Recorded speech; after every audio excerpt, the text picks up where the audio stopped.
All right, Isaac, here I am again in a different shirt.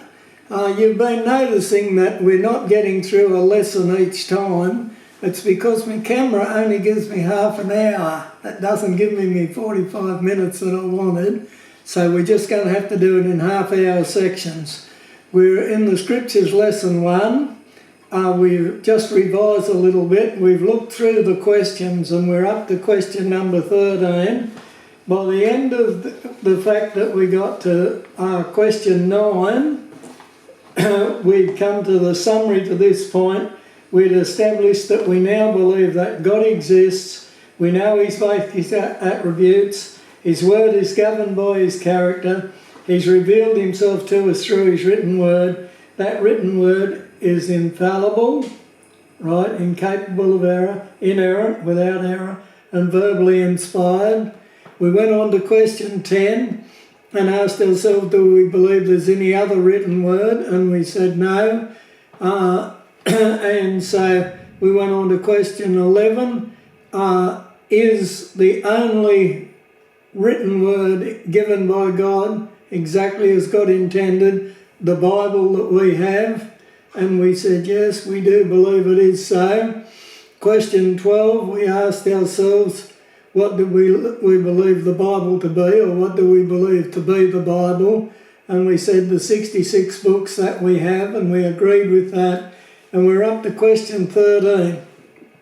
And it begins to get a bit more pertinent as we go on from here. If we've reached this point without differing, we next need to ask ourselves, if God originally gave us His inspired and inerrant word, did He only intend it to be available to the men who originally wrote it down, or was it God's intention that this word be for posterity? In other words, did God intend the word that He gave to be just for the people who wrote it, or those people locally there, or for all mankind as time unfolded? Do we believe that it was God's intention that His word be available to a lost and sinful world of which we are currently a part, or did He only intend it to be for a local time and place? Now, this is an important question that has to be answered. Do we believe that God's word is governed by God's character? God is eternal. Do we believe His word is everlasting? Now, if we believe that God's word was intended by God to be temporary and local, we need go no further, because we're not part of temporary and local, are we? Either God intended it for all mankind for all time, and He intended His word to be eternal, and He says it is. Remember, He said His word settled in heaven, and Peter had told us that the word of the Lord endureth forever. And so we have to answer this question, is it for all mankind? Was that God's intention? Or did He just mean it for people locally and temporarily at the time? Now, I know exactly where you'll come down on this question. You'll say, of course God meant it for all mankind for all time. And of course I agree with you there. But it's a question that needs to be answered. We need to look at it. Some people do believe that God's word was just given, say to Moses when he gave the law, and it was just for that time when they were in the wilderness. And different people have different views about it, but it's a question you've got to settle in your mind. And I'm sure you'll come down with the answer that you believe that God intended His word to be for us. And I agree with you there. Question 14. If we believe that God intended His word to be available to a lost world, do we believe that, in fact, God's intention was thwarted by the destruction, loss, decay, and eventual total disappearance of every original writing? Right? Because that's what's happened. Every original writing is gone, right? It's either been destroyed, lost, it's just worn out, or it's disappeared. Right? We don't know where it is. So, if we believe that God intended His word to be available to a lost world, do we believe that in fact God's intention was thwarted, that God didn't get it right after all, and all the originals were lost, so that's it? Or do we believe that true and accurate copies were made, and being true and accurate copies, these copies perpetuated the infallibility, inerrancy and inspiration of these writings? Now, if we believe that God's word was lost, completely lost, with the total loss of the original writings, we need go no further, because what we're saying is we believe we don't have God's word. Right, so this is a question where a lot of people drop out. They say, yes, God gave us his word, it's all been lost, we don't have it anymore. Now, all we have is copies. Now, do we believe that true and accurate copies were made? That's the first thing. And we'll look into this as we go, because we know that there were true and accurate copies made. We also know that there was very bad copies made, very corrupted copies made, copies that were deliberately corrupted, and some that were accidentally corrupted, and they were kept too. And so, do we believe that true and accurate copies were made, and being true and accurate, these copies perpetuated or kept alive the infallibility, inerrancy and inspiration of these writings? Now, this is a question that many people struggle with. Do copies perpetuate or carry on the infallibility, the inerrancy and inspiration of these writings? If we say no, we have a major problem, you see, because you remember that Moses went up into the mountain and he got the 10 Commandments, and they were on 2 tables of stone. Now, what happened to those 2 tables of stone? Well, you remember the story. Moses came down and the people had made a molten calf, and they were worshipping the molten calf, worshipping it. And what did Moses do? He threw the 2 tablets of stone on the ground and smashed them up, and then he had to make 2 more and go back up in the mountain, and God gave him another copy. Now, was the second copy as good as the first copy? If it wasn't, we have a problem, because that was the only copy that mankind ever got, because that was what was put in the Ark of the Covenant, and that was a copy of the original. And I believe that particularly in this instance, something as important as this, God's saying to us, yes, if it's a true and accurate copy, it's as good as the one that was original. And so we've got to think this question through. Can we copy God's word? And if we copy it truly and accurately, is it still worth everything that the original was? I believe it is. If we don't believe it is, then we believe we've lost the scriptures. So we need go no further. We can say, no, I don't believe that we have the Bible at all. Now, this is a question that you have to think through very carefully yourself, because this is the key question in the matter of whether or not we do have God's word.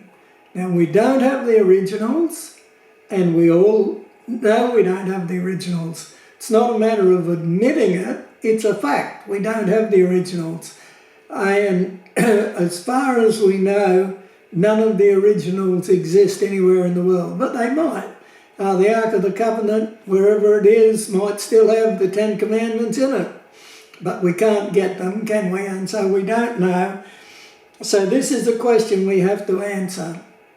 We have to decide whether or not we believe that God's word can be copied and retain everything that it had in the original. If we believe that it can, we can go on from there. But we've come to the end of lesson 1, and I stopped lesson 1 there because this is a key question that you'll have to grapple with yourself and think through and ask yourself this question very carefully. Do we believe that God's intention was thwarted, that God didn't succeed? Now that's the answer to the question, isn't it? We go back to the attributes of God. Did God know this was going to happen? Yes, he did. Did he know that true and accurate copies could be made? Yes, he did. And so we've got to settle this question in our mind. Question 14. Think about it carefully before you go on to the Scriptures lesson 2. For us, we'll go on to lesson 2 now and answer question 15. If we believe that God has preserved his word by true and accurate copies of the originals, we must then ask ourselves if these true and accurate copies still exist and are available to us. Now, are there copies at all available to us? Well, yes, there are. There are parchments and papyri. You know what papyri is? It's a paper from way back. There's text written on skins called vellum, animal skins. There's copies of the whole of the New Testament written on various different things. There are actually over 5,800 manuscripts that are available to us. So out of those 5,800, we've got to decide if there are any that are true and accurate. And we'll look at that as we go. To make it easier, it's probably best to deal with this question historically, as the Bible is a progressive revelation and so is divided into the Old and the New Testaments. So let's look at the Old Testament first, because that gives us a basis to start from. If it's a progressive revelation, that's where the progression starts. So let's look at the Old Testament first. Where do we look for true and accurate copies of the Old Testament? Well, it's clear that God originally gave these writings to the Jews and stated that they were the custodians of them. And all through history, the Jews have been the custodians of the Old Testament scriptures. Do we believe that we can find these writings faithfully and accurately copied by the Jews? Or do we believe that God's custodians have thwarted God's plan? They've been able to do other than what God intended, and they've lost the Old Testament writings so that we do not really have God's entire revelation at all. Now, if we believe that the Jews have lost or corrupted the Old Testament, then we need to go no further. If we haven't got a true and accurate Old Testament, we've got nothing to tell us that we've got a true and accurate New Testament, do we? So we have to ask ourselves, do we believe that the Jews have preserved God's word by copying it? And so we go and we look at this question of the Jews and the Scriptures. Now, when we begin to study the Jews and the way they reverenced the Scriptures and the way they thought about the Scriptures and the way they went about copying the Scriptures, we understand that this idea of the Jews being God's custodians of the Scriptures was taken very, very seriously by the Jews. They went to great lengths to be sure that they got it right, every jot and tittle, every little bit. There was great discussion over every word, and they had all different ways of working out whether or not they'd made a mistake. If they made a mistake, they didn't burn it or anything like that. They put it away and they buried it, and they started again.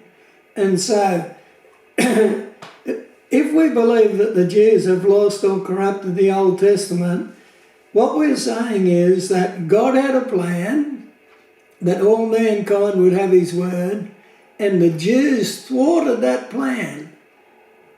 Now, can that happen? No, they can try, and undoubtedly there were people who deliberately did it wrong. Right.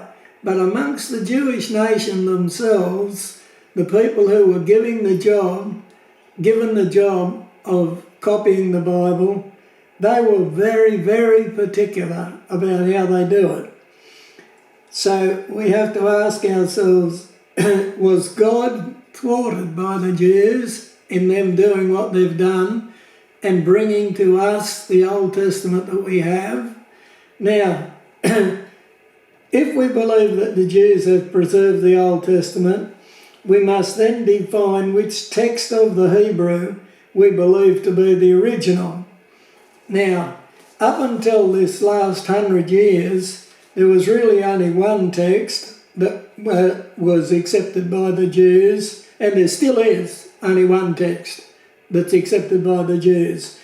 But in the last 100 years, other people have written other Old Testament texts, which they've changed and altered and corrupted. And in fact, the New King James Version, despite the fact that they say they don't, in many thousands of instances have used this new corrupted Old Testament text to get their translation of the New King James. And we need to be very, very careful about that, because it takes away our progression of doctrine in the Old Testament. And so we need to look at it carefully.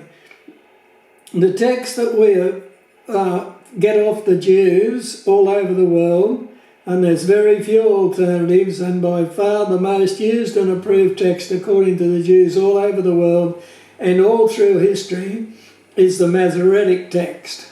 Now, the Masoretic text was copied by the Masoretes. They were a family of Jews, not just a family, an extended family, but over generations they copied the scriptures, and the text eventually became named after them, because when you wanted to know whether you had the correct text, you had to have some way of saying which is the correct text, and the Jews said, yes, this one, the Masoretic text. So get that word in your mind, the Masoretic text. If the Jews, as God's custodians, have preserved God's word, the Masoretic text of the Hebrew will be it. Right. They will tell you there's no alternative. They're the custodians. So if we believe that the Jews, in their preserving of this particular text, have thwarted God's plan and lost the true text, then we need to go no further, because we're saying we don't have an Old Testament text that we can depend on and be sure about, and so we can't talk about infallibility and inerrancy and verbal inspiration at all. And so we need go no further. But if in fact we believe that the Jews have preserved the Old Testament as God would have it in the Masoretic text, then we can go on to the next question. If we believe that God through the Jews has preserved his word in the Old Testament, written in Hebrew, in the Masoretic text, do we believe that this can be translated into any other language without losing its infallibility, inerrancy and verbal inspiration? Now, this is the question where many people drop out and say, no, I believe that only in the Hebrew and Greek can we be sure that we have infallibility, inerrancy and verbal inspiration. So if we believe that translation destroys inspiration, infallibility and inerrancy, then we need go no further, because if that's so, we've all got to learn the Hebrew and the Greek and be totally fluent in it and able to study the scriptures in those original languages, and any translation we will have to say, no, we can't accept. Right, now I believe myself that if that God's word can be translated into any language, and as long as it's done correctly, that we can still retain infallibility, inerrancy and verbal inspiration.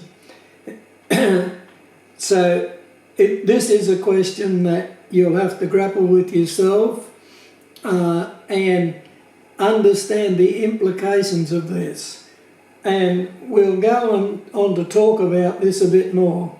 If we've come to this point, we're agreeing that we can have the Old Testament, and if we believe it can be translated, then we have it in English.